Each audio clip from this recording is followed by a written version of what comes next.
बिस्मिल्लाहिर्रहमानिर्रहीम, अस्सलाम वालेकुम, good morning and welcome to morning at home. आप सबको हम सब की तरफ से जुम्मा मुबारक हो। आज के बाबरकत दिन हमें भी अपनी दुआओं में याद रखिएगा। आपको तो हम हर लम्हे अपनी दुआओं का हिस्सा बना के रखते ही हैं, और साथ साथ दिल की धड़कनों का भी। आज जुम्मे का दिन है। मेरी कोशिश होती है कि हर रोज़ जब भी हम अपना प्रोग्राम स्टार्ट करें, मेरी क्या हमारी पूरी टीम की कोशिश होती है मॉर्निंग एट होम की, कि कोई अच्छी बात, कोई पते की बात, कोई ऐसी चीज़ डिस्कस की जाए जो हमारे डे टू डे लाइफ को, यानी कि हमारी रोज़मर्रा ज़िंदगी को मुतासिर करती है, या जो हमारे रोज़मर्रा की ज़िंदगी का कोई मसला या इशू है। आजकल बहुत कॉमन, शदीद कॉमन हो गया। पहले तो होता था कि कभी कभार कोई घर का बड़ा या कोई फैमिली मेम्बर किसी की तनकीद कर लेता था, या कोई जजमेंट पास कर देता था, या कोई स्टेटमेंट पास कर देता था, जिसको अगर हम कहें एक कॉन्टेक्स्ट में तो लोगों पे उंगली उठाना। देखिए, सबसे आसान काम है किसी और के ऊपर उंगली उठा के उसको कहना कि वो ये ठीक नहीं कर रहा, वो ठीक नहीं कर रहा। बड़ी दफ़ा मैं देखती हूँ कि अगर किसी सेलिब्रिटी ने कोई तस्वीर लगाई है, या रिलेटिव्स नहीं, मतलब अपने जानने वालों में ही किसी ने कोई कपड़े ऐसे पहने हैं जो आपको लगते हैं कि शायद इतने डिसेंट नहीं हैं, या शलवार कमीज़ पहनी लेकिन उसके साथ दुपट्टा नहीं पहना, तो लोग लंबी लंबी स्पीचेस नीचे लिखना शुरू कर देते हैं अपने मशवरों की और तनकीद की। लेकिन अपने गिरबान में झांकना कोई ज़रूरी नहीं समझता। मुझे आज भी याद है, हमारी एक कज़न है दूर की, तो वो जब भी ना किसी भी इवेंट पे, किसी भी फंक्शन पे, फैमिली के होता है, जब सारी फैमिलीज, जब शादियाँ या कोई ऐसे ओकेजन होते हैं, तो बैठ के कॉन्स्टेंटली ना एक कोने में हर बंदे की तनकीद करना, हर बंदे पे उंगली उठाना। मतलब ओनू वेखो हिजाब कर दिया, तो देखो ओदी पैंट जो है इतनी, उसके तो टखने क्या होता है उसका नाम, उसके तो एंकल्स नज़र आ रहे हैं, तो ये तो कोई तरीका नहीं है। अगर आपने पर्दा करना है तो सही तरीके से करें। आए हाय, उसको देखो उसने क्या रंग पहन लिया है, उसकी रंगत देखो, क्या उसको वो कलर सूट कर रहा है। हर फैमिली में कोई ऐसा एक इंसान ज़रूर होता है, कोई आंटी होती है, कोई कज़न होती है, कोई ना कोई रिश्तेदार होता है। अच्छा, अब तनकीद पे तनकीद हो रही है, तनकीद पे तनकीद हो रही है। और मुझे याद है कि एक फैमिली का इवेंट था, तो उस पर बैठ के ना वो हर बंदे को क्रिटिसाइज़ कर रही थी। अच्छा, अब उनका बच्चा जब आया और उन्होंने ये भी एक कमेंट किया कि देखो आए हाय, उसके तो बच्चे इतने बदतमीज़ हैं, उसके तो बच्चे इतने गुस्ताख हैं, हर बंदे पे उन्होंने कमेंट किया। मैं बैठी हुई थी चुप करके, इग्नोर करती रही। एक दो दफ़ा मैंने बोल के भी कहा, मैंने कहा यार रहने दो, मतलब हर बंदे को क्रिटिसाइज़ करना क्या ज़रूरी है, तो तुम तो चुप कर जाओ, तुम्हारे अंदर पता नहीं क्या तुम्हें प्रॉब्लम है, इंसानियत का भूत, ये वो करके उसने मुझे चुप करा दिया। कभी कभी व्यूअर्स ऐसा भी होता है कि जब इंसान बहुत ज़्यादा बोल रहा होता है और अपनी वो लगा हुआ होता है हाइपरनेस की उस पर, तो बेहतर होता है कि इंसान चुप हो जाए या किनारा कशी कर ले। खैर, मैं उठ के 2-4 सोफ़े दूर जाके बैठ गई, इवेंट चल रहे। अच्छा, उनके बच्चे जो हैं वो आए उनसे कोई बात करने के लिए। अब मैं ऑब्ज़र्व कर रही हूँ, वो आए, माँ ने उनको कहा कि जुगन खाला को सलाम करो। सलाम नहीं किया। आगे से माँ को कहा मैं क्यों करूँ, मैं नहीं इनको जानता। हमने कहा हाँ बेटा, ऐसे नहीं करते, जाओ सलाम करो ये। अच्छा, बच्चे ने सलाम भी नहीं किया। माँ के साथ माँ ने उसे कहा बेटा मुझे पानी का गिलास ला दो, पानी का गिलास भी नहीं लाया। बड़ी ही बदतमीज़ी की उनके बच्चे ने, और वो वहाँ से चला गया। अच्छा, वो फिर बैठी हुई, थोड़ी देर बाद उन्होंने फिर किसी के ऊपर कोई कमेंट पास किया। तब मैं मुड़ी, मैंने कहा आपने हर बंदे के बच्चे, उसके लिबास, उसकी शक्ल सूरत, उसकी रंगत, उसके कद काट, हर चीज़ पे कमेंट कर दिए। अभी आपका बेटा आया है, मैंने आपको उस वक्त शो नहीं कराया, मैं बच्चे को एम्बैरस नहीं करना चाह रही थी, लेकिन मैं सुन रही थी जब आप कह रही थी कि जाओ जोगन खाला को सलाम करो, तो उसने आगे से कितनी बदतमीज़ी से जवाब दिया, और उसने कहा मैं तो नहीं जानता इसको, मैं क्यों जाके सलाम करूँ। मैंने कहा बच्चे की ज़बान, बच्चे का एटीट्यूड, हर चीज़ नेगेटिव थी। मैंने कहा आप हर बंदे को क्रिटिसाइज़ कर रहे हो, कभी अपने गिरबान में भी बंदा झांक लेता है। बड़ी नाराज़ हुई, बड़ा माइंड भी किया उसने, और फिर मेरे से काफ़ी अरसा बात भी नहीं की। फिर कहीं टाकरा हुआ तो मैंने जाके बड़े प्यार से मुलाकात की, हेलो आई की। वहाँ पे फिर उसने मुझे कहा वैसे बात तो तुम सही कह रही थी कि मैं हर बंदे को क्रिटिसाइज़ कर रही थी, जब तुमने उस वक्त मुझे कहा कि मेरा अपना बेटा ऐसे बिहेव कर रहा था तो मुझे बात बड़ी बुरी लगी, तो गुस्से में मैंने रिएक्शन शो की। उसके बाद आराम से हम लोग बैठे हुए थे, तो फिर मैंने उसको सुकून से एक ही बात समझाई जो मैं आज आपको भी कह रही हूँ। व्यूअर्स, हम में से कोई इंसान ऐसा नहीं है जो परफेक्ट है।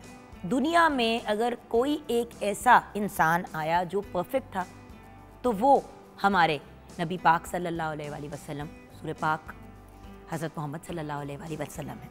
उनके अलावा कोई परफेक्ट इंसान इस दुनिया में नहीं आया। तो जब एक परफेक्ट इंसान हमारे सामने आए जो हमारे लिए एक एग्जाम्पल है, तो हम उनकी राह पे क्यों नहीं चलते, उनकी सुन्नत को क्यों नहीं फॉलो करते।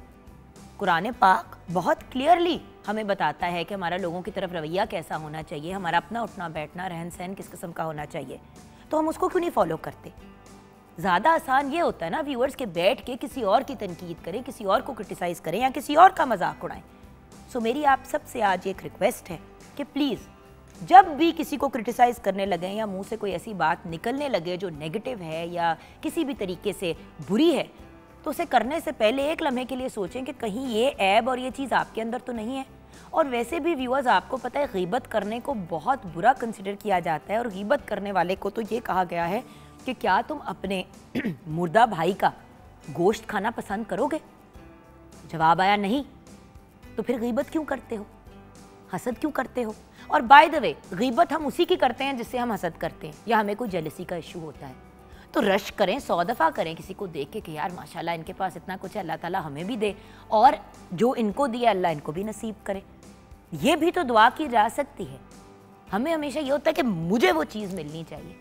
और प्लीज़ इन चीज़ों में से अब निकल आएँ। उसका रंग, उसका कद, उसका साइज़, उसके बाल, उसका ख़ानदान, अमीर गरीब, इन चीज़ों से निकल आएँ। ये पहले भी बहुत बुरी चीज़ें थी और अब अल्लाह का शुक्र है कि ये जो नई जनरेशन आगे आई है जिसको हम जेन ज़ी कहते हैं, मिलेनियल्स को कहते हैं, उन्होंने बड़ा क्लियरली ये डिमार्केट कर दिया कि बस अब हम नहीं सुनेंगे अपनी बिला वजह की तनकीद और बिला वजह के कमेंट्स। देखिए किसी के रंग के ऊपर, किसी के रूप के ऊपर, किसी के अपीयरेंस के ऊपर, किसी की ज़िंदगी लाइफस्टाइल के ऊपर, किसी के मतलब कितने उनका मियाँ पैसे कमाता है या वो खुद कितने पैसे कमाती है, कि उसको शादी हुई नहीं हुई, ये कोई बातें हैं करने वाली? ये बातें सिर्फ व्यूअर्स वो लोग करते हैं जिनके पास और कुछ नहीं होता डिस्कस करने के लिए। तो रिक्वेस्ट है और मेहरबानी करें अपने ऊपर भी और उन लोगों के ऊपर भी जिनके बारे में बातें करते हैं। देखिए जितनी आप दूसरों की तनकीद करेंगे ना, एंड में वही जो बच्चों वाली बात है कि जब एक उंगली पॉइंट करते हैं तो ये 3 उंगलियां आपकी अपनी ज़ात की तरफ पॉइंट कर रही होती हैं। तो ज़रूरी है कि किसी और की तरफ उंगली पॉइंट करें। अपनी ज़ात को बेहतर करें, अपने आप को इम्प्रूव करें, अपने बच्चों को बेहतर इंसान बनाने की कोशिश करें, अपने लाइफ पार्टनर के साथ, अपने पेरेंट्स के लिए एक अच्छी औलाद बनने की कोशिश करें। इन चीज़ों पे तवज्जो दें, ना कि अपनी ज़िंदगी का सारा वक्त दूसरों को क्रिटिसाइज़ करें और दूसरों को बुरा भला कहें। यहाँ पे किचन की तरफ भी बढ़ना ज़रूरी है। 04299200648 पे आप कॉल कर सकते हैं। मॉर्निंग एट होम हमारा फेसबुक का पेज है। आज हम इस टॉपिक पे ज़रूर बात करेंगे कि दूसरों पे उंगली उठाना तो बड़ा आसान काम है, अपनी ज़ात को क्यों नहीं कभी कोई एनालाइज करता। और हमारे साथ शेफ़ कनीज़ फातिमा हैं, उनसे भी इस टॉपिक के बारे में जानते हैं। अस्सलाम वालेकुम। वालेकुम अस्सलाम। नोटिस किया आपने कि हर बंदा किसी न किसी स्टेज पे बैठ के, और मैं अब कुछ दिनों की नहीं बात करूंगी, डेली किसी न किसी बात पे कमेंट ज़रूर करते हैं। हाँ बिल्कुल, ऐसे ही आप सोशल मीडिया पे देख लें या फैमिली मेम्बर्स देख लें। अक्सर सोशल मीडिया पे अगर आप कोई पोस्ट लगाते हैं, मैंने बहुत दफ़ा देखा है कि जो सेलिब्रिटीज़ का जो कमेंट सेक्शन होता है उसमें इतने लंबे लंबे पैराग्राफ्स होते हैं कि जिस तरह वो पता नहीं आपकी फूफी या चची की बेटी है और इस तरह समझा रहे होते हैं कि जिस तरह पता नहीं क्या है उनको, मतलब अपने काम से काम रखें आप सब लोग, लेकिन पता नहीं हर किसी की लाइफ में इंटरफेयर करना, उनको बताना ये सही है ये गलत है, हमें खुद नहीं बताना चाहिए। जो करने वाला होता है ना उसको पता होता है। अब मैं मज़े की आपको बताऊं, हम उसी मुल्क में रहते हैं जहाँ पे अब जाके प्रेगनेंसी के बारे में बात की जाती है कि फलां इज़ एक्सपेक्टिंग, लोग ऑन एयर आके भी ये बात कह देते हैं। जब मैं हसन को एक्सपेक्ट कर रही थी कोई 8 साल पहले और स्टेट चैनल पे मैं काम कर रही थी, तो मैं ये बात नहीं अनाउंस करना चाहती थी और ये बात मैं नहीं लोगों से शेयर करना चाहती थी कि आई एम एक्सपेक्टिंग। एक तो प्रेशियस प्रेगनेंसी थी और हमारी फैमिली में कोई अगर गैस कर ले तो कर ले, जाके उस तरह बताया नहीं जाता, बहुत कॉन्फिडेंशियल रखा जाता। इस बार मैंने नूर की बारी तो चलो मैंने जेंडर रिवील भी किया, वो सारा कुछ किया एवं चलो सोशल मीडिया वटेवर के पॉइंट ऑफ व्यू से वो भी करके मैं डिसअपॉइंट हुई। मैं बता नहीं सकती हूँ बेटे, मैं नूर कह रही हूँ हसन की प्रेगनेंसी के दौरान इतनी बुरी डिप्रेशन का शिकार हुई। हर बंदा मेरे वजन पे कमेंट कर रहा है। ओ भाई मैं एक एंकर पर्सन हूँ, मेरा काम है बात करना और डॉट्स को कनेक्ट करना। मेरा काम तो दिमाग का और मुंह से बोलने का है। अगर मेरा 5 किलो वजन बढ़ गया, 20 किलो बढ़ गया या गिर गया, सेहत के पॉइंट ऑफ व्यू से पूछना है कि खैरियत है, तबीयत, कोई बात, वो तो समझ आती है। लेकिन ये किस किस्म की ज्यादती है कि आप एक बंदे के वजूद पे इतने नास्टी कमेंट्स पास कर रहे हैं। और तब मैंने फिर एक वीडियो बनाई थी अपने यूट्यूब चैनल पे और वो अभी भी है उसके ऊपर कि भाई क्या मसला है। मतलब हम किस लोगों के रंग को नहीं छोड़ते। अब एक बंदा एक सर्टेन रंग का पैदा हुआ है, ज्यादा गोरा है तो ज्यादा गोरे के ऊपर कमेंट कर देते हैं, कुछ ज्यादा डार्क है तो डार्क पे कमेंट कर देते हैं, ब्रिटिश कंप्लेक्शन है उस पे रंग नहीं छोड़ते, कद नहीं छोड़ते, शक्ल नहीं छोड़ते, वेट गेन पे मतलब उसकी आंखें थोड़ी टेढ़ी नहीं है भाई, ये कोई बातें हैं करने वाली। खैर रेसिपीज की तरफ चलते हैं क्योंकि वो हमने ब्रेक की तरफ भी जाना है, बात ज़्यादा लंबी हो जाएगी, बट इस पे हम आगे बात करेंगे तो डेफिनेटली आप डिस्कशन का हिस्सा भी करना। सो आज हम बना रहे हैं टिक्का कढ़ाई और उसके इंग्रेडिएंट्स की तरफ चलते हैं। जो हमें चाहिए वो है गोश्त 1 किलो, दही 1 कप, नींबू का रस 4 खाने के चम्मच, टिक्का मसाला 4 खाने के चम्मच, तंदूरी रंग आधा चाय का चम्मच, कोयला धुएं के लिए, ग्रेवी के लिए टमाटर 8 अदद, प्याज 2 अदद, तेल 1 कप, सुरख मिर्च पाउडर 2 चाय के चम्मच, नमक 1 चाय का चम्मच, अदरक लहसुन पेस्ट 1.5 खाने का चम्मच, गरम मसाला 1 चाय का चम्मच, सूखा धनिया पाउडर 2 खाने के चम्मच, हरी मिर्च 3 से 4 अदद, हरा धनिया और अदरक गार्निशिंग के लिए। सो इसका मेथड ये है कि जो मैरिनेशन आपको बताएगी है वो आपने 1 to 2 आवर्स मैरिनेट कर लेना है। नींबू, दही और टिक्का मसाला लगा के आपने उसको 1 to 2 आवर्स के लिए मैरिनेट कर लेना है। और अगर बहुत टेंडर चाहिए तो थोड़ा सा विनेगर भी ऐड कर लें और इसे ओवरनाइट भी रख सकते हैं। और अगर हम अब ग्रेवी की तरफ चले तो पैन में ऑयल डाल के टमाटर प्यूरी ऐड करनी है। टमाटर प्यूरी ऐड करके उसमें अदरक लहसुन पेस्ट जाएगा, 1 से 2 अदद प्याज जाएंगे, बिल्कुल फाइन चॉप्ड होने चाहिए। और उनकी अच्छे से भुनाई करने के बाद आपने सारे स्पाइसेस ऐड कर देने हैं। स्पाइसेस ऐड करने के बाद जो दूसरी तरफ जो चिकन है मैरिनेटेड उसको आप अलग से फ्राई करेंगे। फ्राई करने के बाद शैलो फ्राई करेंगे। जब वो शैलो फ्राई हो जाएगा उसको आपने कोयले का धुआं देना है। और जो दूसरी तरफ ग्रेवी रेडी हो रही है उस ग्रेवी में दही और सारे स्पाइसेस ऐड करके उसकी भुनाई करके जो आपका फ्राइड स्मोकी चिकन है उसको आपने ग्रेवी में ऐड कर लेना है और 2 to 3 मिनट्स के लिए उसे कवर करके रख देना है एंड उसको गार्निश करके सर्व कर देना। That's it. ऑसम। ये भी हो गया, बातें भी हो गई, ब्रेक की तरफ बढ़ेंगे। ब्रेक के बाद जब वापस आएंगे तो आज हमने बड़ा ही इंटरेस्टिंग टॉपिक ऑफ डिस्कशन रखा है मॉर्निंग एट होम में। वो क्या है, उससे रिलेटेड एक पैकेज दिखाते हुए हम ब्रेक से वापस आएंगे और फिर अपने टॉपिक की तरफ बढ़ेंगे। आई प्रॉमिस यू, अगर आपको ज़रा सा भी हिस्ट्री में और पाकिस्तान की डिफरेंट जगहों में इंटरेस्ट है तो आज का टॉपिक आप जेन्युइनली बहुत इन्जॉय करेंगे। ब्रेक के बाद वापस आएंगे, आप हमारे साथ रहिएगा।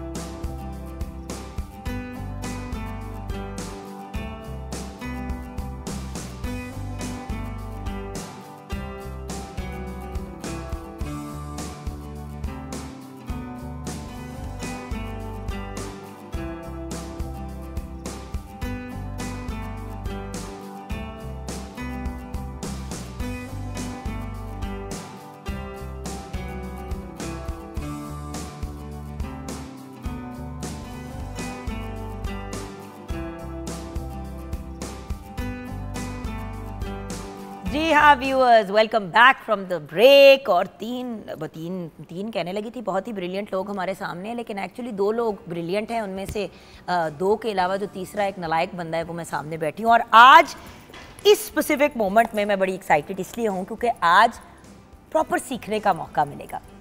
उस्तादों के उस्ताद हमारे सामने बैठे हैं, बहुत ही टैलेंटेड, बहुत ही ब्रिलियंट, बहुत ही अकम्पलिश्ड लोग इन देयर ओन राइट। लेकिन आज हम इनके रूट्स की तरफ वापस जाएंगे। और हमेशा कहते हैं ना कि इंसान हमेशा अपने असल की तरफ लौटता है, जिसमें जहां हम पैदा होते हैं, हमारे जो रूट्स होते हैं वो बहुत मैटर करते हैं। अब व्यूअर्स, पाकिस्तान इतना खूबसूरत तरीन मुल्क है। हर प्रोविंस कहते हैं लोग कि बड़ा ही खूबसूरत और अमेजिंग है। मैं ये कहूँगी कि हर ज़िला इतना खूबसूरत है, हर शहर इतना खूबसूरत है, हर गाँव इतना खूबसूरत है कि एक के अगर 2 गांव हैं बिल्कुल साथ साथ तो दोनों गांवों की बिल्कुल फ़र्क हिस्ट्री होगी, उनका रहन सहन का अंदाज मुख्तलिफ होगा। ऑफ कोर्स हमारा कल्चर, हमारा मज़हब, बहुत सी चीज़ें हमें कनेक्ट करती हैं, लेकिन ये जो एक खूबसूरती होती है किसी भी जगह की और उसकी जो हिस्ट्री होती है वो बड़ा मैटर करती है। तो आज हमें एक हिस्टोरिकल प्रीव्यू फैसलाबाद, जिसको लायलपुर के तौर के भी जाना जाता था और अभी भी बहुत से लोग उसको बुलाते हैं, उससे रिलेटेड हम गाइडेंस लेंगे। सबसे पहले एक ऐसी पर्सनालिटी जो सारे ही जानते हैं, एक बेहतरीन आप राइटर हैं, रिनाउंड राइटर हैं, और आजकल आपकी एक बड़ी ही इंटरेस्टिंग बुक पे जो हमारे आज के टॉपिक से रिलेटेड है उसके ऊपर भी काम चल रहा है। फॉर्मर एग्जीक्यूटिव प्रोड्यूसर रहे हैं at the Pakistan television network, हमारे PTV में। एंड देन ऑफ कोर्स मैं बड़े फ़ख्र के साथ कहती हूँ कि मेरे अब्बू की भी इनके साथ एक बड़ी ख़ास किस्म की रिलेशनशिप थी, बड़ा ख़ास प्यार था। महमूद आली साहब हमारे साथ हैं। अस्सलाम वालेकुम सर। थैंक यू बेटा। तो मेरे लिए तो बहुत से डिफरेंट, एक तो हमारे सीनियर इदारे के, उसके अलावा ऑन टॉप ऑफ दैट अब्बू के भी दोस्त, and then on top of that the fact that एक इतनी रिनाउंड पर्सनैलिटी हमारे लिए बहुत बड़ा ऑनर है। Then another very interesting and उसके साथ साथ हसमुख पर्सनैलिटी। उन्होंने आते ही हल्का सा एक चुटकुला दे दिया, लेकिन ऑन एयर सारा कुछ अभी निकलेगा। खुद भी आप एक बहुत ही बेहतरीन पोइट हैं, राइटर हैं, ब्रॉडकास्टर हैं। चेहरा देख के तो एक सेकंड में पहचान लेंगे, नाम लेने की ज़रूरत नहीं है, लेकिन ले लेती हूँ। डॉक्टर महमूद रज़ा सैयद हमारे साथ हैं। अस्सलाम वालेकुम डॉक्टर। उस्तादों के साथ बैठे हुए और बात करनी है हमने हिस्ट्री ऑफ फैसलाबाद की।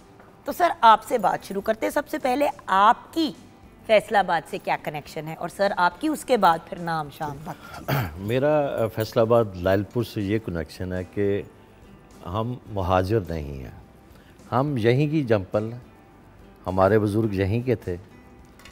और मेरे दादा अबू, मेरे परदादा, मेरे अब्बा, बाकी तमाम ख़ानदान यानी कि जितना पीछे आप ट्रेस बैक कर सकते हैं आपकी फैमिली के रूट्स जो हैं, जो हम कहते हैं ना जड़ें, वो फैसलाबाद से। तो लायलपुर में my father was professor of mathematics, professor Muzaffar Zaidi, और सारी ज़िंदगी लायलपुर में गुजारी। और लायलपुर इतना बड़ा भी नहीं है, इतना छोटा भी नहीं है, मगर सारे शहर के लोग जानते हैं, एक दूसरे को जानते हैं।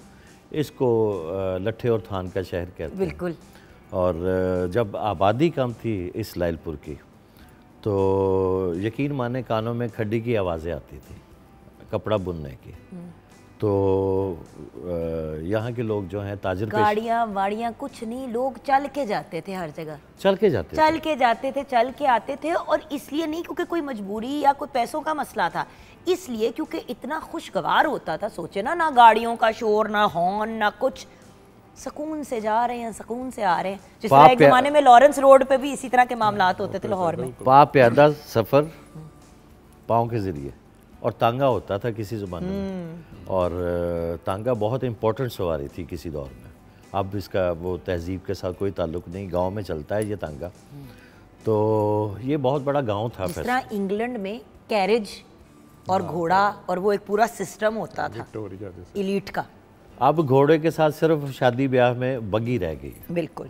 तो यहाँ का कल्चर जो है, मैं जैसे आपको बता रहा हूँ, ताजर पेशा लोग हैं, और हर दूसरा घर जो है तजारत पेशा लोग रहते हैं, और सुबह निकलते हैं और रात के वापस आते हैं। बिल्कुल। और गवर्नमेंट सेक्टर में भी लोग हैं, प्राइवेट सेक्टर में भी हैं। जो तरक्की की है लायलपुर ने, फैसलाबाद ने, तो मुलाजमीन की तादाद पे भी इजाफा हुआ, क्योंकि यहाँ टेक्सटाइल का शहर है, टेक्सटाइल मिल्स हैं, इसके साथ बहुत सारे मज़दूर वाबस्ता है, और ये मज़दूरी करते हैं।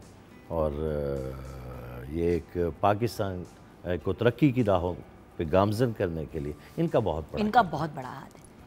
सर साहब, आपकी कनेक्शन लायलपुर के साथ पहले और फिर उसके बाद? मेरा था कि मैं, हमारे फादर तो बहरीन होते थे, फैमिली बहरीन थी। तो मेरे नानी अम्मा थी तांदलियाँ वाला, एक वहाँ घी की, देसी घी का शहर है, तो वहाँ मेरी पैदाइश हुई। तो मैं अपनी फैमिली में वाहिद यानी लायलपुर का हूँ, तांदले। यही वजह हमारे वाले साहब मुझे लायलपुर का जांगली कहा करते थे। अच्छा, ठीक ना? क्यों? तो वो इसलिए कि मैं सेपरेट चाय नहीं पीता था, मैं ये तो साशे वाली चाय नहीं पीता था, मैं काढ़े पीता था, दूध पत्ती टाइप चीज़ें।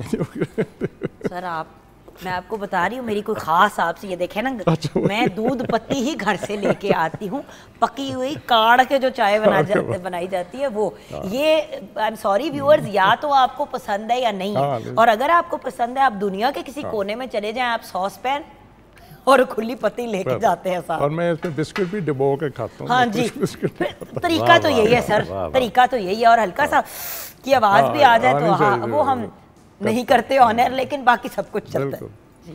तो लायलपुर का एक ऐसे अंग्रेज़ ने बड़े प्यार से आबाद किया था, क्योंकि उन्होंने 1877 में एक रिसर्च की कि बड़ी फर्टाइल ज़मीन है अगर इसको पानी मिल जाए, तो उन्होंने यहाँ नहरों का मंसूबा शुरू किया। तो लेफ्टिनेंट गवर्नर थे जेम्स ब्रॉडवुड लॉयल, 1887 से 1892 तक लेफ्टिनेंट गवर्नर रहे पंजाब के। उन्होंने इसकी अप्रूवल दी थी और ये सारा क्रेडिट एक लेफ्टिनेंट को था, लेफ्टिनेंट पोफम एफ यंग उनका नाम था। ज़रिया यूनिवर्सिटी में एक जगह है अभी भी यंग वाला, उनका वहाँ कैंप था। उन्होंने घोड़े रखे थे, घोड़ों पे मज़दूरों की वो नहरों की खुदाई की निगरानी करते थे। बहरहाल फिर ये हुआ कि इसको उन्होंने ना इसको डिज़ाइन किया, पोफिंग यंग ने इसको यूनियन जैक पे यानी डिज़ाइन किया। 8 बाज़ार बनाया जैसे बरतानवी झंडे में थे, और उनके दरमियान में गोल बाज़ार बनाया और उनके आखिर में एक सर्कुलर रोड बनाया। तो इस तरह दरमियान में एक कुआं होता था। तो जब मलका विक्टोरिया की डेथ हुई तो उनकी याद में इन्होंने 1903 में घंटा घर शुरू किया, क्लॉक टावर। तो पहला उसको विक्टोरिया क्रॉस कहा जाता था, पहले विक्टोरिया क्रॉस कहा जाता था, उसके बाद अब उसे घंटा घर चौक कहा जाता है। अच्छा, लेकिन सर मज़े की बात है कि मैं जैसे कि आपको ब्रेक में भी शुरू करने से पहले प्रोग्राम बता रही थी कि मैं अपने आप को बड़ा लकी कंसिडर करती हूँ कि मुझे कराची, लाहौर, इस्लामाबाद तो चले ड्रामे शूट्स के लिए जाना पड़ता है। अल्लाह का शुक्र है PTV की वजह से मेरा क्वेटा का भी चक्कर लगा 1-2 दफ़ा प्लेस करने का। तो वहाँ पे भी जब पीक पे हालात ठीक नहीं थे वहाँ पे वक्त गुजारा, और मैं वापस हर बंदे को बोलती हुई है कि क्वेटा बड़ा खूबसूरत है, हाय बड़ा खूबसूरत है, बड़ी अच्छी जगह है, और कोई इतने बुरे हालात नहीं है जितने हमें लगते हैं। सबको जाना चाहिए। और मुल्तान और फैसलाबाद, आहा, लेकिन फैसलाबाद जाके तो ठंड पड़ जाती है। हर नुक्कड़ पे खाने पीने की जगह। बाय द वे रेस्टोरेंट्स कितने अच्छे बन गए हैं, सीरियसली। आप फैसलाबाद के किसी मतलब जो बहुत डेवलप्ड एरिया है वहाँ पे घूमे या लाहौर में घूमे, आपको फ़र्क नहीं महसूस होता। मिजाज भी सिमिलर है, फ़र्क सिर्फ इतना है कि वहाँ पे लोग हंसते ज़्यादा है, लाहौर में कम हंसते हैं। सर ये एक ख़जाना आपके साथ पड़ा है, मुझे इस ख़जाने के बारे में बताएं। आप तो अपनी चीज़ों का कम बताते हैं, आपकी ये नहीं, ये मेरी ना एक्चुअली जब मैं स्टूडेंट था तो मैं एक दफ़ा वहाँ अवाम अखबार निकलता था, उसके एडिटर थे ज़हीर कुरैशी साहब। उनके पास मैं कॉलम लिख के गया। मैंने कहा जी ये मैं 8 बाज़ारों के शहर के हवाले से कॉलम लिखा है। कहते यार तुम्हारी रिसर्च नहीं ठीक, ये हिस्ट्री इस तरह थोड़ी है कि सर गंगा राम ने थोड़ी डिज़ाइन किया, तो सुना किसी अंग्रेज़ ने किया। तो मैंने कहा ये तो ठीक है। फिर मैंने ये रिसर्च शुरू की इसके जर्नलिज़म कि यहाँ कितने अखबार निकले, कहाँ से शुरू हुआ। तो उसके फिर ये हो गया कि उसके बाद मैं PTV में आ गया, तो ये उसी तरह पड़ा रह गया, क्योंकि PTV में ये था जी आप एसेंशियल सर्विस में आए हैं, आपको इस तरह की तनकीदी चीज़ नहीं छाप सकते, तो ये तो मैंने रख दिया। फिर यह हुआ कि जावेद कुरैशी साहब हमारे पहले कमिश्नर थे फैसलाबाद, जब उसका नाम हुआ तो चीफ सेक्रेटरी थे, तो उनके पास मैं इसका ना प्रीफेस लिखवाने के लिए गया। तो मुझे कहते यार जितना तुमने क्रिटिसिज्म किया है तो ये तो तुम्हें बर्दाश्त करना पड़ेगा या गुडी करना पड़ेगा। तो फिर वो तो कहते मैं लिख देता हूँ, तो आप इसे ना थोड़ा सा एडिट कर लें बड़ी इसमें। मैंने कहा चलें ठीक है। मैंने फिर वो 1912 में ना मेरे एक प्रोग्राम में आए रीटेक में, तो मैंने उनसे कहा जी मैं एक दफ़ा आपको, कहते किधर है 1912 में कब आए? इतने नहीं सॉरी 2012 में है सर। मैंने कहा सर आप मैं तो मजाक में लोगों को कहती हूँ कि फलां जी 1900 के हैं, तो आप तो असल में 1900 हिस्ट्री बताते हुए नहीं होता है सर। खुदा का वास्ते पूरे 100 साल आपने ऐड कर दिए, इतने नहीं है। 2012 में आए ना, लगते भी नहीं है। 2012 में आया ना मेरे प्रोग्राम, तो कहते अच्छा तुम क्या बना उसका? मैं कह जी उसके बाद तो मैं इधर आ गया, तो पता नहीं। कहते नहीं अब तुम ऐसे करो कि उसको ना 1 सितंबर 77 तक करके बंद कर दो और उसको लाइलपुर तक कर दो, महदूद फैसलाबाद ना इंक्लूड करो। तुम्हारी अच्छी किताब है, मैंने पढ़ी हुई है, वो प्रिंट होनी चाहिए। तो फिर मैंने इसकी कंपोजिंग करवाई, सारा तो प्रिंटर प्रिंट है सर। लेकिन जब ये प्रिंट हो जाएगी तो एक दफ़ा आके फिर आपने जिस तरह फॉर्मली हम लोग सुनाते हैं ना, जिस तरह बुक रीडिंग होती है, जिस तरह बाहर के मुल्क में बुक रिव्यूज़ होते हैं, हम उस टाइप का कुछ जरूर रखेंगे प्रोग्राम के अंदर। प्लीज़ सर, मेरी रिक्वेस्ट है आपसे। अच्छा, दूसरे लाइलपुर की एक और चीज़ है कि पाकिस्तान का वाहिद शहर है जिसमें 1968 में लंदन यूनिवर्सिटी से गवर्नमेंट कॉलेज लाहौर के जियोग्राफी के हेड डॉक्टर सैयद मसूद हसन बुखारी साहब मरहूम ने PhD की रिसर्च की थी, the urban geography of Lyallpur उनका थीसिस था। और ये वाहिद शहर है जिस पे रिसर्च हुई है लंदन यूनिवर्सिटी से। सर रिसर्च तो बहुत हुई है, लेकिन अगर हम बात करें from the point of view, देखें हर शहर के बारे में कुछ चीज़ें, जिस तरह पाकिस्तान, जब हम लाहौर की बात करते हैं तो लाहौर के जो सारे गेट्स हैं, जो सारे दरवाजे हैं, उनके बारे में हमेशा बात होती है। तो फैसलाबाद वाले फैसलाबाद की कौन सी कुछ चीज़ों के बारे में बहुत बात करते हैं या फ़ख्र करते हैं, मैं ये जानना चाहती हूँ पहले, वरना हम तो लाहौरी बैठ के कहते हैं उधर खाना बड़ा मज़े का मिलता है, उधर कपड़े बड़े अच्छे मिलते हैं। आपने गेट की बात की तो यहाँ एक गेट भी है, मरकज़ी गेट, जहाँ से मलका विक्टोरिया गुजरी थी, उसको कहते हैं कैसरी गेट। एक उसके सामने गुमटी भी है जिसके गिरदा गिर्द उनकी बग्गी टर्न आउट किया और गेट से अंदर दाखिल गोल चक्कर से उन्होंने जैसे मैं बिल्कुल सही है। हाँ। तो ये हमारा मरकज़ी दरवाज़ा है जो 8 बाज़ारों की तरफ से रेल बाज़ार से होता हुआ अंदर दाखिल होता है। और सर बाज़ारों के अगर नाम शेयर कर लूँ व्यूअर्स के साथ, कचहरी बाज़ार, चिन्योट बाज़ार, अमीनपुर बाज़ार, भवाना बाज़ार, झंग बाज़ार, मोंटगोमरी बाज़ार, कारखाना बाज़ार और रेल बाज़ार। रेल बाज़ार इसका बाज़ारों बाज़ार इसका पस मंज़र थोड़ा सा बताता हूँ। ये जिस तरह स्पेसिफिक नाम लिए गए हैं, रेल बाज़ार है, ये इसका रास्ता रेल बाज़ार की तरफ से निकलता है। कारखाना बाज़ार जो है, इसके बाहर निकले तो कारखाने, और मिंट कुमरी साहिवाल का पुराना नाम था, आपको पता होगा, और ये उधर साहिवाल की तरफ सत्याना रोड की तरफ निकलता है। जंग बाज़ार जो है ये जंग की तरफ सड़क निकलती है तो जंग की तरफ जाता है। भवाना एक हमारे तहसील है चिन्योट और जंग के दरमियान, ये उधर बाज़ार निकलता है। अमीपुर बाज़ार, ये अमीपुर बंगला है एक जगह का नाम, तो ये उधर निकलता है। चिन्योट बाज़ार इम्पोर्टेंट बाज़ार of the Lyallpur and Faisalabad, सारे फर्नीचर वहीं से जाके बनवाते हैं। चिन्योट सुने जरा गए और पहुँच गई हैं।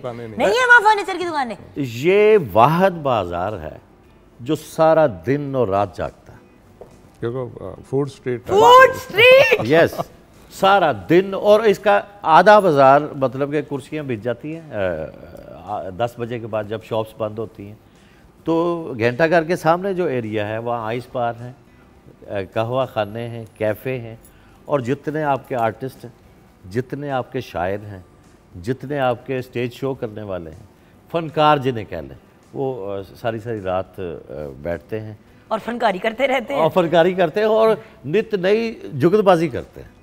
अभी मैं आपसे बात कर रहा था तो अमीपुर बाज़ार के हवाले से मेरे जहन में आया था। मैं एक कॉलेज में पढ़ाता हूँ, तो हमारे एक हेड ऑफ द डिपार्टमेंट थे, हकीम थे, उनका अमीपुर बाज़ार के अंदर वो हकीम खाना था, हिकमत की वो प्रैक्टिस करते थे। तो उन्होंने ना पेपर में दे दिया नीम हकीम डैश डैश डैश। तो हमारे ये होता है कि उनकी क्लास का पेपर मैं चेक करता हूँ, मेरी आप करती हैं। तो मेरे पास आया तो मैंने ना, वो बच्चे ने लिखा नीम हकीम अमीपुर बाज़ार के वहाँ होते हैं। मैंने 2 नंबर दे दिए। मैंने अगले दिन गया तो मैंने कहा अरशद साहब, मैंने ना एक कहावत तब्दील हो गई है, नीम हकीम कहते हैं ख़तरा है जहाँ। मैं कि नहीं, यहाँ लिखा है नीम हकीम अमीपुर बाज़ार। अच्छा, by the way Faisalabad viewers is famous जुगतों के लिए, और अभी हमारी अच्छी किस्मत है या बुरी किस्मत है, ये तो सोचने की बात है कि हमारे लाहौर सेंटर के जो हेड है, हमारे जो जीएम साहब है, वो भी फैसलाबाद के हैं। तो हमें डांट भी जुगत स्टाइल ही पड़ती है, जो कभी कभी अच्छी बात होती है और कभी कभी बुरी भी। छोटी सी ब्रेक की तरफ जाएंगे, ब्रेक के बाद जब वापस आएंगे तो जहाँ ये बातें हो रही हैं वहाँ पे खाने पीने की बात करनी बहुत ज़रूरी है। देखिए, हाँ, लाहौरी होने के नाते मैं खाने का ना पूछूं और फिर गाने का ना पूछूं तो मुश्किल हो जाएगा। ब्रेक के बाद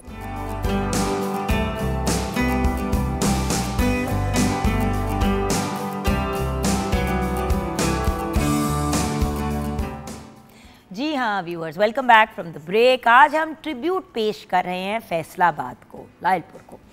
ट्रिब्यूट क्यों पेश करें भाई व्यूअर्स? हम इंसानों को पेश करते हैं, मोमेंट्स को ट्रिब्यूट पेश करते हैं, तो शहरों को, इलाकों को, पाकिस्तान को ट्रिब्यूट पेश करना तो सबसे ज़्यादा इम्पॉर्टेंट बात है।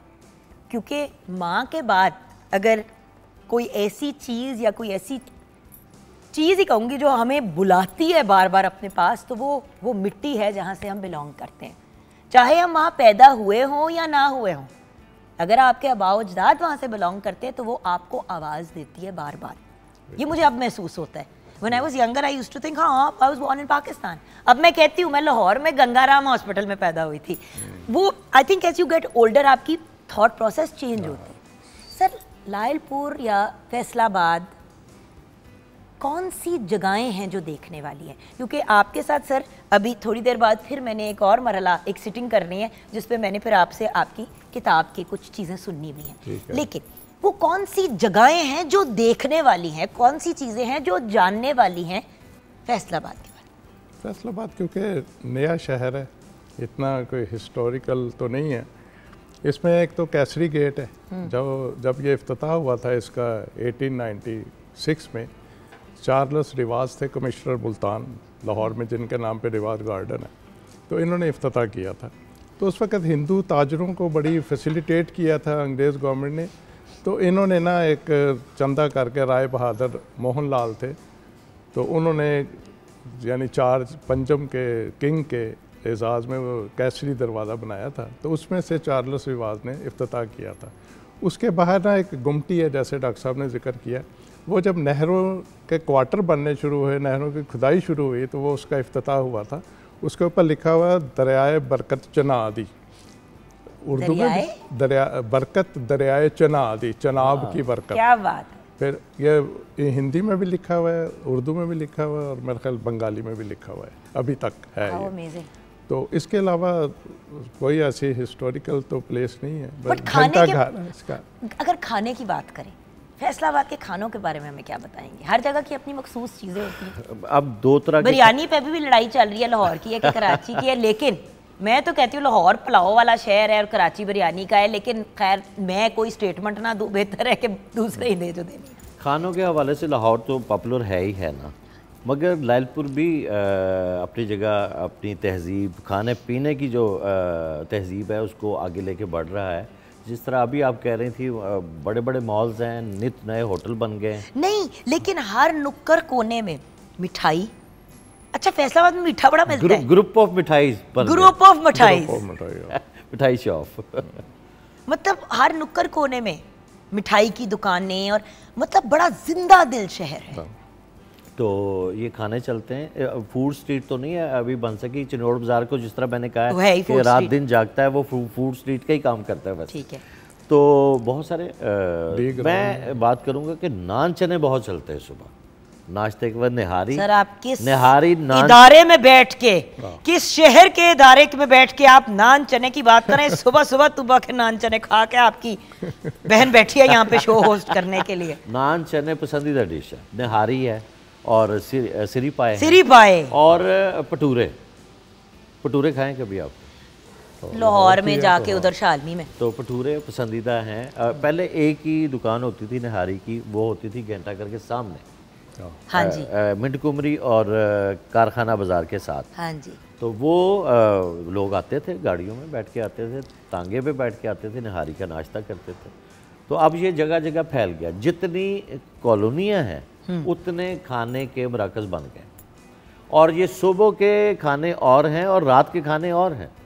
अब सिरी पाए आपने खाने हैं तो फैसलाबाद में मुख्तलिफ स्पॉट हैं जहां आप जाके अपना ये खा सकते हैं। हर कॉलोनी के अंदर एक खाने पकाने वाला सेंटर ऐसा है जो पूरे फैसलाबाद में मशहूर है। एक कॉलोनी का दूसरी कॉलोनी जाके खाता है तो उसको टेस्ट डिफरेंट लगता है। तो ये लोग चेंज भी करते रहते हैं कॉलोनी टू कॉलोनी, आपस में खाने जो हैं चेक करते हैं जाके। इंटरेस्टिंग। तो आप आएँ कभी, आपको खिलाएंगे। नहीं सर, मैं thank you very much, Faisalabad से बड़ी वेल वर्स्ड हूँ। अच्छा, स्पोर्ट्स मतलब फैसलाबाद जिस तरह हर जगह खेल खेले जाते हैं, तो फैसलाबाद में कौन से खेल खेले जाते हैं growing up and then otherwise as well? उस पॉइंट ऑफ व्यू से क्या चीज़ें फेमस है फैसलाबाद की? इसमें यह है कि टेस्ट क्रिकेट में भी आए हैं, जुल्फ़कार अहमद थे, ठीक है ना। फिर यह है कि हॉकीयर तो हमारे बहुत सारे हैं, जैसे अभी शहबाज अहमद भी वहीं के थे, ठीक है ना। तो एक और वो हनीफ हैं शायद, वो भी थे। फिर यह है कि यहाँ एक बहुत पुरानी बात है, एक सैफ शाह हुआ करते थे, वो अमेरिका में जाके ना जो फ्री स्टाइल कुर्सियाँ हैं ना, जिसको हम टीवी पे देखते रहे बात पे, वो उसमें हिस्सा लिया करते थे। बिल्कुल, ठीक है ना। वो यानी उस ज़माने में जब किसी को पता ही नहीं था, टेलीविज़न भी नहीं था, तो उस वक्त के वो एक बड़े मारूफ रेसलर थे। अच्छा, जब मैं एक और बात करूँ खाने के हवाले से, ये है कि ये तो हमारे बाद की जनरेशन है डॉक्टर साहब। मुझे याद है कि सर आप आफ्टर ऑल 1800 में तो आपकी हाँ, तो मैं तो बकौल आपके नहीं, मगर अगर आपने अभी ट्यून इन किया व्यूअर्स तो डॉक्टर तो आली साहब ने लूज बॉल करा दिया था। हम इसको पीटीवी में लूज बॉल कराते हैं, हमने मना किया हुआ इनको लूज बॉल नहीं कराना आपने। तो सीनियर लूज बॉल करा दे तो हम जान नहीं छोड़ते। नहीं, वो कहते हैं ना जुबान बॉल तो फिसल कर गई। दी आपने, आप आउट किए जा रहे हैं। मैं आउट करी जा रही हूँ। मगर ये कि एक आजकल टर्मिनोलॉजी चल रही, जुबान फिसल गई थी, रबान तो फिसल वो गई। फिसल गई थी। अच्छा, मैं ये कह रहा हूँ सर कि पैर फिसलने से फिर भी बेहतर है। लाइलपुर वाले, जब लाइलपुर था 70s की बात है, उस वक्त यकीन करें ना वहाँ भटूरों का किसी को पता था। सब कहते थे लाहौर में जाएंगे भटूरे खाएंगे। अच्छा, इचरे में हैं भटूरे इचरे के हैं, लाहौर के या लाहौर के हैं और गुजरांवाले के हैं और लाइलपुर के नहीं थे। अच्छा, फिर कतलम्मे का नहीं किसी को पता वहाँ, अब पता होगा। कतलम्मा नहीं वाकई। अच्छा, तीसरी जो चीज़ है देसी ना, पिज्जा। हाँ, तो तीसरे निहारी किसी को नहीं पता था। हमें याद है कि मैं 9th में था तो हमारे कज़न आए इचरे से, तो उन्होंने कहा जी हम सुबह उठ के निहारी खाते। अच्छा, मैं परेशान हो गया, निहारी है क्या। काफ़ी रिसर्च की, फिर मैं जब मास्टर कर रहा था उस वक्त लाहौर आके पता चला कि निहारी इसको कहते।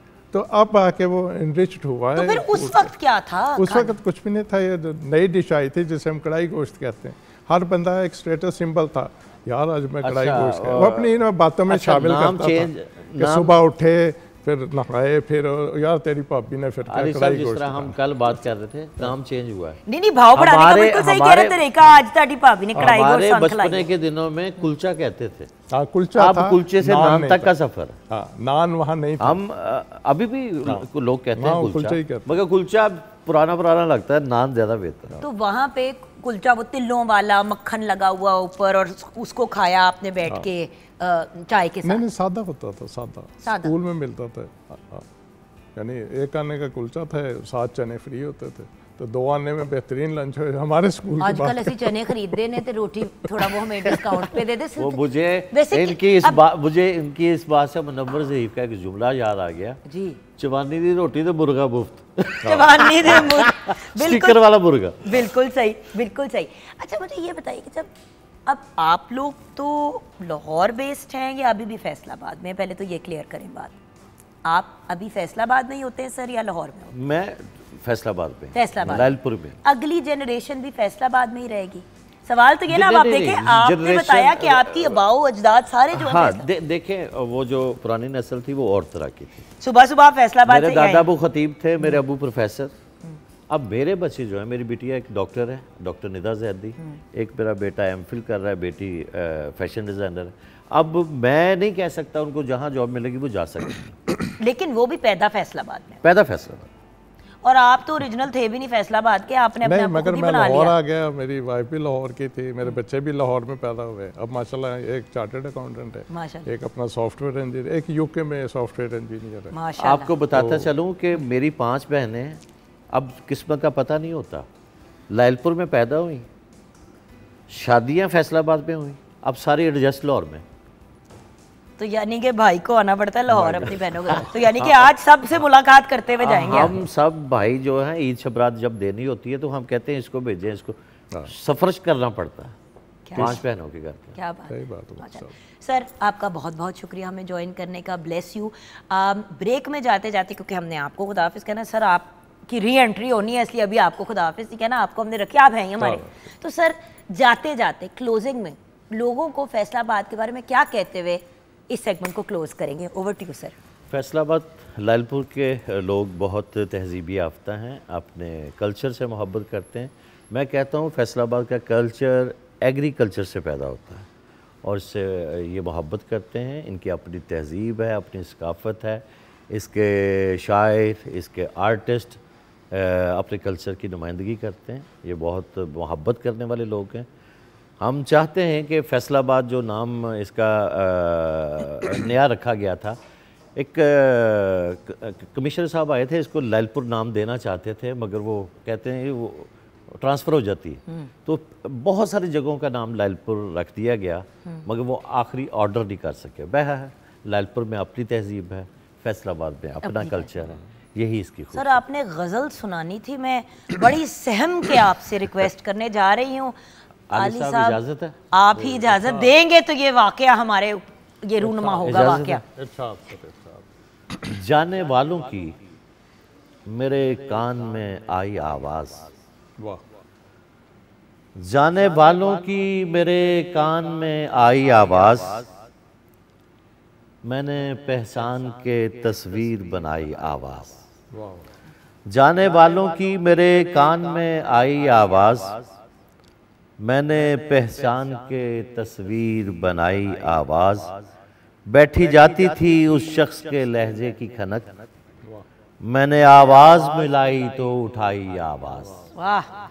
बैठी जाती थी उस शख्स के लहजे की खनक, मैंने आवाज मिलाई तो उठाई आवाज।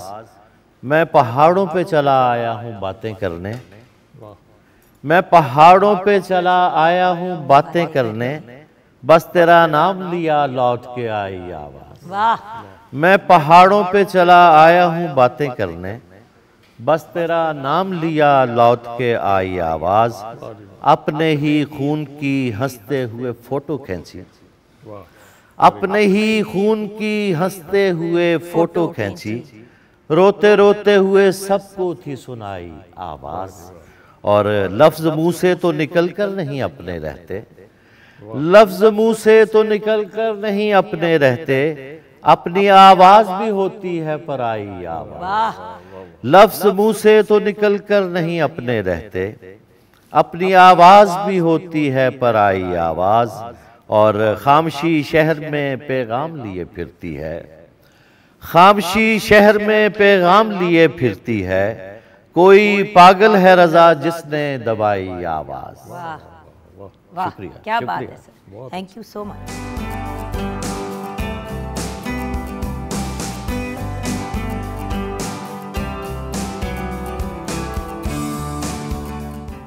जी हाँ व्यूअर्स, वेलकम बैक। मेरी बहुत ही प्यारी, मेरी लाडली, अगर कहूँ हम सबकी शहजादी तो ये बात गलत नहीं होगी, क्योंकि इस वक्त जो यंग लेडी हमारी साथ है, इनकी अम्मी के साथ मुझे काम करने का मौका मिला। बाय डिफ़ॉल्ट मेरी इनसे दोस्ती हो गई और ये मेरी लाडली सी फिर मेरा बेबी बन गई। और हमारे साथ है आज बहुत ही बेहतरीन actress, a brilliant model and a true woman of substance. हमारे साथ है सादिया फैसल। अस्सलाम वालेकुम। अस्सलाम वालेकुम। Thank you so much for the introduction Jogan. Thank you. खूबसूरत तो माशाल्लाह हो ही, लेकिन एक बहुत प्यारा इंसान भी हो। थैंक और प्यारे लोग प्यारी बातें ही करते हैं, तो बड़ी ही अमेजिंग और ऑथेंटिक बातें करने के लिए आज सादिया हमारे साथ है। सादिया, आप इजाज़त दो तो जो प्रोडक्ट्स आपके सामने हैं थोड़ा सा उनका मैं एक इंट्रो दे दूं हमारे व्यूअर्स को। जी। बेहतर तो आप ही एक्सप्लेन कर सकते हो। आज सादिया हमें जिन प्रोडक्ट्स के बारे में बताएंगी वो पैराबेन एंड सल्फेट फ्री हैं। बेसिकली कंप्लीट ऑर्गेनिक रेंज है, बट ऑर्गेनिक होने के साथ डर्मेटोलॉजिकली यानी कि प्रॉपर स्किन एक्सपर्ट से चेक करवा के वेरीफाई करके उसके बाद ये मार्केट में लाए गए हैं। क्योंकि व्यूअर्स, ऑर्गेनिक प्रोडक्ट्स भी अगर आप सही तरीके से ना डेवलप करें, ना बनाएं, तो घर में बनाया हुआ टोटका भी कभी कभी आपके लिए नुकसानदेह हो जाता है। सो बेहतरीन चीज़ इस्तेमाल करें, वो बेहतर है। तो आज हम B&B की बात करेंगे। मुझे ज़रा B&B के बारे में ज़रा बताइए ना। अच्छा, B&B जो है, this means body and body. This is Pakistan one of the most viral skin care brand आजकल, ठीक है। और इसकी सबसे बेस्ट चीज़ ये है कि ये ऑर्गेनिक है, sulphate free, paraben free and dermatologically tested हैं। और आपको पता है कि आजकल मुझे खुद को ऑर्गेनिक चीज़ें यूज़ करने का बहुत शौक़ है, क्योंकि अगर आप स्किन पे ऑर्गेनिक चीज़ें यूज़ करते हैं तो उसका कोई नुकसान नहीं होता। So these are my most favourite skin care brand these days. और इसकी एक सबसे इम्पॉर्टेंट बात है, वो भी मैं आपको बताती चलूँ। अगर मैं उसी की तरफ आना चाह रही हूँ। आपने वायरल और फेमस होने की तो बात की, लेकिन अनफॉर्चुनेटली वायरल और फेमस होने के साथ साथ फेक प्रोडक्ट्स लोगों ने मतलब रैंडम अपने नाम के साथ भी B&B के नाम से चीज़ें बनानी शुरू कर दी हैं। तो हमें कैसे पता चलेगा कि ये वेरीफाइड और एक्चुअल B&B का प्रोडक्ट है? अच्छा, मैं आपको बताऊं, मार्केट में ना इनकी बहुत सी फेक कॉपीज़ आ रही हैं, ऑनलाइन भी आपको मिलेंगी मार्केट में। तो जब भी कोई चीज़ बहुत अच्छी होती है तो उसकी फर्स्ट एंड सेकंड कॉपियां लोग बनाना शुरू कर देते हैं, लेकिन व्यूअर्स फिर उनको हम पैराबेन एंड सल्फेट फ्री और डर्मेटोलॉजिकली टेस्टेड नहीं कह सकते। हाँ। क्योंकि किसी भी, ये वही वाली बात है कि आपने मिनरल वाटर की बोतल ली और उसके अंदर नलके का पानी डाल लिया, तो वो मिनरल वाटर की बोतल नहीं है। बिल्कुल। और आपको बहुत सारी फेक कॉपीज़ मिलेंगी। अब आपने देखना है कि आपने कैसे परचेज़ करना है। तो आपको ये देखें, ये इनकी BNB की राइस किट है और this is their improved and new packaging with BNB stamp on it. ये स्टैम्प है और मेरी जान, अगर आप ये देखें और ये देखें आप, और यहाँ पे आप QR कोड भी है, तो you are good to go. बिल्कुल, तो वो एक बड़ा अच्छा हो जाता है। और bye the way www.bodyandbody.com, and यानी कि N, so BODY letter N and BODY जी, ठीक है। सो www.bodyandbody.com, www.bodyandbody.co पे भी आप जाके देख सकते हैं, एंड www.bodyandbody.shop पे भी, ठीक है। तो ये तीनों जगहों से आप वेरीफाइड खरीद सकते हैं। और इसके अलावा इनका इंस्टा हैंडल है जी बॉडी एंड बॉडी कैनेडा। तो दोनों आप वेबसाइट से भी ऑर्डर कर सकते हैं और इंस्टाग्राम से भी, और वेबसाइट के अंदर इनके कॉन्टैक्ट नंबर्स भी मेंशन हैं। तो मेक श्योर कि जब भी आपने परचेज़ करना है तो you have to see their stamp, QR code, और इनकी ऑफिशियल वेबसाइट्स जो 3 मेंशन की हैं उन पर ही जाके आप लोगों ने इसको ऑर्डर करना है। अच्छा, ये ब्राइटनिंग एंड ग्लो किट की अगर हम बात कर रहे हैं, राइस किट, तो इसमें सनस्क्रीन वाला भी एक एलिमेंट है ना? जी 60 जी। SPF अच्छा, वाला। पहले मैं आपको बताती हूँ कि ये this rice kit brightening and glow kit is one of my favourites. और इसमें है क्या? और इसमें ये 4 चीज़ें हैं। अच्छा, मैं ये काफ़ी अरसे से यूज़ कर रही हूँ और बेहतर यही होता है कि आप पूरी किट परचेज़ करें ताकि आपको उस तरह के रिज़ल्ट्स, आपको प्रॉपर 100% रिज़ल्ट्स आएँ। अब इसको यूज़ करने का तरीका है, सबसे पहले आप इनका rice brightening face wash use करेंगे। इसका टेक्सचर बहुत क्रीमी है, ये आपको इंस्टेंट ग्लो देता है।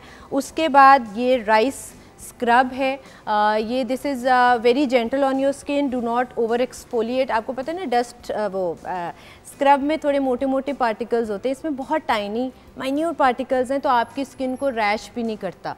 ठीक है, तो ये इनका राइस स्क्रब है। और फिर जब आप इसको यूज़ करना है तो हाथ हवा में चलाना है।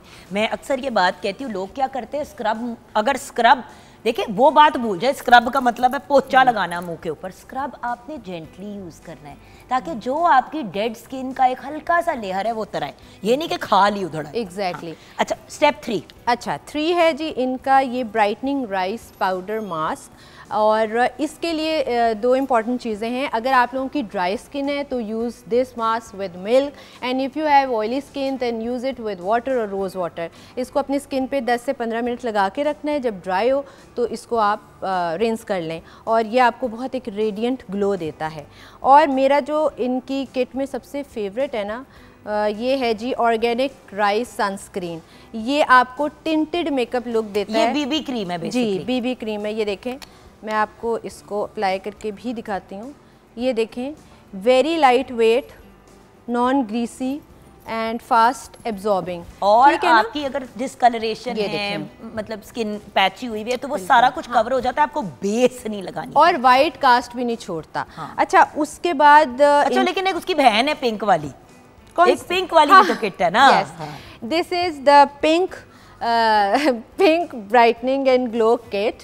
और ये बहुत मज़े की पिंक सी है, स्पेशली ये बच्चियों के लिए बहुत अच्छी है। यानी कि मेरे लिए ना, और आपके लिए भी, मेरे लिए भी। इसमें है इनका फेस वॉश, ठीक है, ये आपने सबसे पहले फेस वॉश यूज़ करना है। और इनका मुझे सबसे अच्छी चीज़ लगती है इनका ये सैफरॉन मास्क। आपको पता है ना, saffron is really good for your skin. जी, ज़ाफ़रान। और इसका भी जो प्रोसेस है वो सेम है। ड्राई स्किन के लिए इसको आप मिल्क में यूज़ करें, and if you have oily skin use it with water और रोज़ वाटर। ठीक है, और इनका ये जो है पिंक ग्लो सीरम, ये भी मेरा फेवरेट है। और जुगन, आपको पता है, मैंने जब नो मेकअप लुक देनी होती है, when I am getting late, तो मैं बस इसको, ये देखें, इसका भी पिंकिश टेक्सचर है इसका। अच्छा, ये देखें, आप अपने स्किन टोन के हिसाब से भी सिलेक्ट कर सकते हैं। वैसे एक बात बताऊं व्यूअर्स, आप दोनों में से कोई यूज कर ले। May be older age group के लिए द डार्कर द ब्राउन वाला किट, बेज वाला वर्क करेगा, एंड पिंक वाला बच्चियों के लिए, टीनेजर्स के लिए। बड़ी बच्चियां कंप्लेन करती हैं एक्नी शैक्नी का। और ये आपको बहुत मजे का pink glow tinted pink glow देता है। अच्छा, वो आप हर स्किन टाइप पे यूज़ कर सकते हैं बिकॉज वो बहुत लाइट वेट है। हाँ जब आप उसको इस तरह करेंगे, एब्जॉर्ब करेंगे, तो वो हर स्किन टाइप को यूज़ कर सकती है, टाइप को हो जाएगी। अच्छा, अब मैं इनकी थर्ड किट पे आती हूँ, which is acne control kit. Thank you very much. और मुझे तो बचपन से एक्नी के बहुत मसले रहे हैं, आपको तो पता होगा, मैं बहुत एक्नी होती थी और भाई पुरानी बात बहुत ज़्यादा। और I been using this acne control kit for the last I think 2 years हो गया है, और मैंने इनकी पूरी रेंज ली है।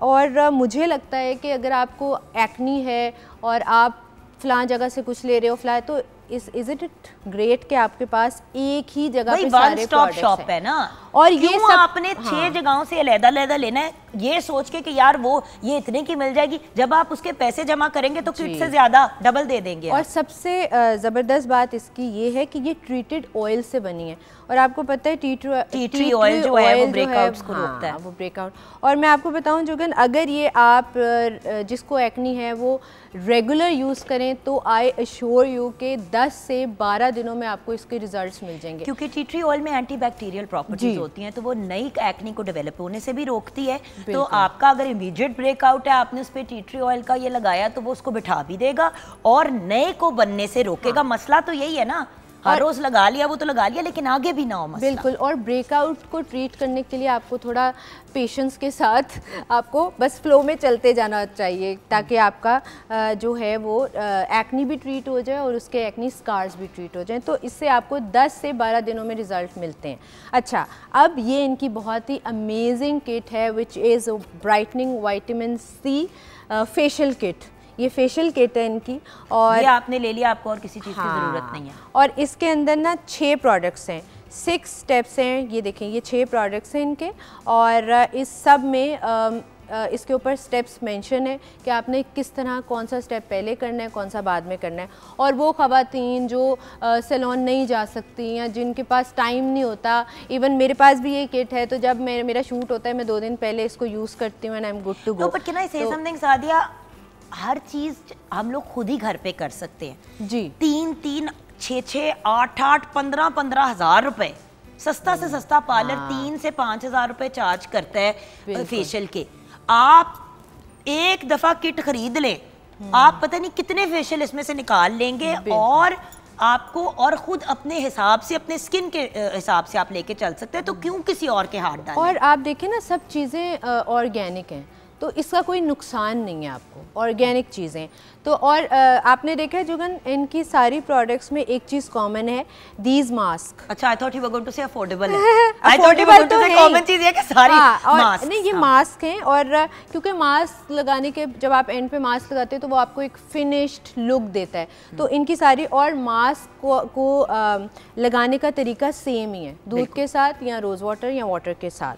तो ये तो ये हो गई कंप्लीट रेंज ऑफ किट्स। इसके अलावा ये देखें, ये इनकी है जी फाइनली अब हाँ जी, ये राइस मॉइस्चराइज़र है इनका, और राइस सीरम है। तो मैं आप लोगों को ये रेकमेंड करूँगी कि अगर आपने राइस किट ली है तो उसमें ये 2 चीज़ें भी ऐड कर लें, और अगर आपने अलग अलग चीज़ें बाय करनी हैं तो आप ये और ये ज़रूर ट्राई करें, दीज आर इक्वली गुड। इसके अलावा वैसे मेरा जो विटामिन सी है ना, वो फेवरेट प्रोडक्ट होता है। सेम हियर जी। तो ये इनके पास B&B का विटामिन सी सीरम, एंड आपने विटामिन सी सीरम तो सुना होगा, but vitamin C night cream हर कोई नहीं बनाता, so they have this vitamin C night cream as well. और ये दोनों आप अपनी नाइट रूटीन में करें, आपकी स्किन ब्राइट होगी, आपकी पिगमेंटेशन कम होगी, एक ग्लो आएगा आपकी स्किन को, क्योंकि और विटामिन सी आपको PM में ही यूज़ करना चाहिए। मैं नॉर्मली रात में यूज़ करती हूँ, I don't use it in eight morning. तो ये इनकी सारी कंप्लीट रेंज है। एक दफ़ा वेबसाइट वगैरह सारी चीज़ें शेयर कर लें। And I highly these products are highly recommended from my side, और आपने इनकी ऑफिशियल वेबसाइट से जाकर ही चीज़ें परचेज़ करनी है, which is www.bodyandbody.com, www.bodyandbody.co, www.bodyandbody.shop, और इनका इंस्टाग्राम हैंडल है जी बॉडी एंड बॉडी कैनेडा। यहीं से आपने परचेजिंग करनी है, और ख़रीदते हुए आपने स्टैम्प और QR कोड का ज़रूर ख्याल करना है। सो जुगन, अगर आप मुझसे पूछें कि मेरी फेवरेट किट कौन सी है तो सारी हैं।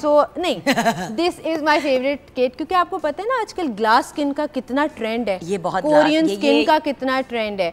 तो ये आपको कोरियन स्किन देता है, ग्लास स्किन देता है, और मैं ये यूज़ करती रही हूँ and the results have been phenomenal. अब देखें ना, मेरी I will be very honest, my recommendation personally as you know as your आपी would always be to young people, एक आप फेशियल किट ले लें, मॉइस्चराइजर ज़रूर ले लें और साथ में सीरम ले लें। ये आपका हो गया एक काम मुकम्मल।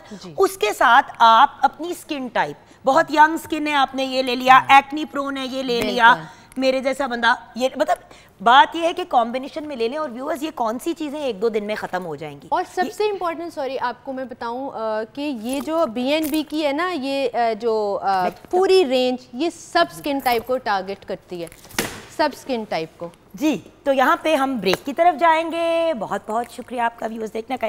Sadia, thank you so much, bless you, खुश रहें, आबाद रहें। हम छोटी सी ब्रेक के बाद वापस आएंगे और बात करेंगे फैसलाबाद की।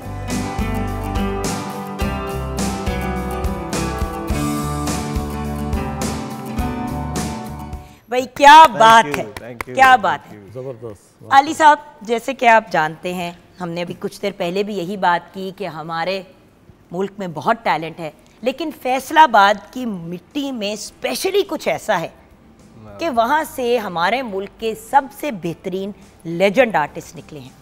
और अगर हम यंग जनरेशन की बात करें तो one of the most talented artist आज हमारे साथ हैं, अली अब्बास।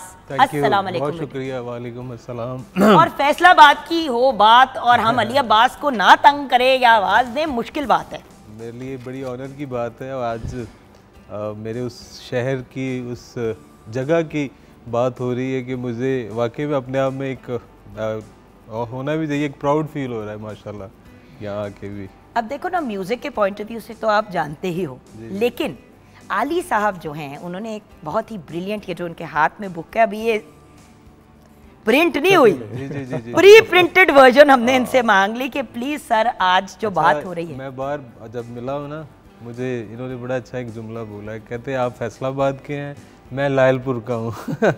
ये बात भी सच है, बात भी सच है, तुसी नए हो, असी ओरिजिनल है। लेकिन आपकी किताब जो है वो सहाफत और लायलपुर, यानी कि जर्नलिज्म एंड लायलपुर, आपने इसका टाइटल रखा है।